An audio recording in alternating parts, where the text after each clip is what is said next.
તો વાત કરીએ જામ ખંભાળિયાની કે જ્યાં શહેરના વિવિધ વિસ્તારોમાં ગંદકી જોવા મળી રહી છે, ત્યારે ખાસ કરીને વોર્ડ નંબર 8ના રાવળપાડા વિસ્તારમાં ગંદકીના સામ્રાજ્યથી સ્થિતિ વણસી છે।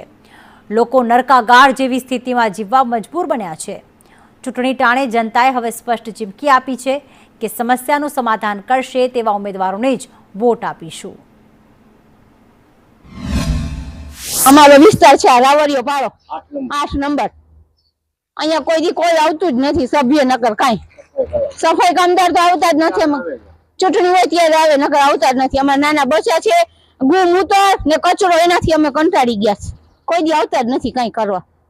અમારે આનું કરવું શું? અમારે મત આવે તો હળિયું કાઢે, અમારે સફાઈ જોઈએ, બીજું કઈ નથી જોતું। પાણી અમારે ગંદારું આવે, સાવ પીળું આવે છે, પીળું જ પાણી આવે છે, સરખો વાલે નથી ખોલતા। અમારે બધાને વાલો હોય ને ચાલુ કરે મોટર, ને ગરીબ માણસ હોય શું કરે? પૈસા વાળા મોટર ચાલુ કરે, બોર કરે, કઈ બધાને હોય? બધાના ઘરમાં અમે 10 સભ્ય છે।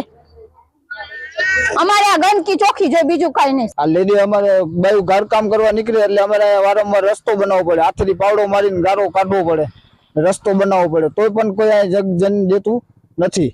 તો પણ હવે આખેલીનો અમે નિર્ણય લીધો છે કે આનો અમને રસ્તો કોક કરી જે આપશે ને એને અમે વોટ આપશું, બાકી બીજા કોઈને વોટ લેવા ધક્કો નહીં કરવાનો। ખાલી આવે છે સભ્ય, જોઈને વયા જાય, કોઈ કાંઈ કરતા નથી।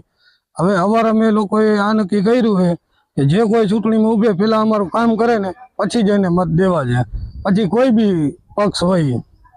આમાં અમારે બૈરાઓ નીકળે, નાના નાના છોકરાઓ નીકળે, અવારનવાર આ જ તકલીફ અમને રહે છે।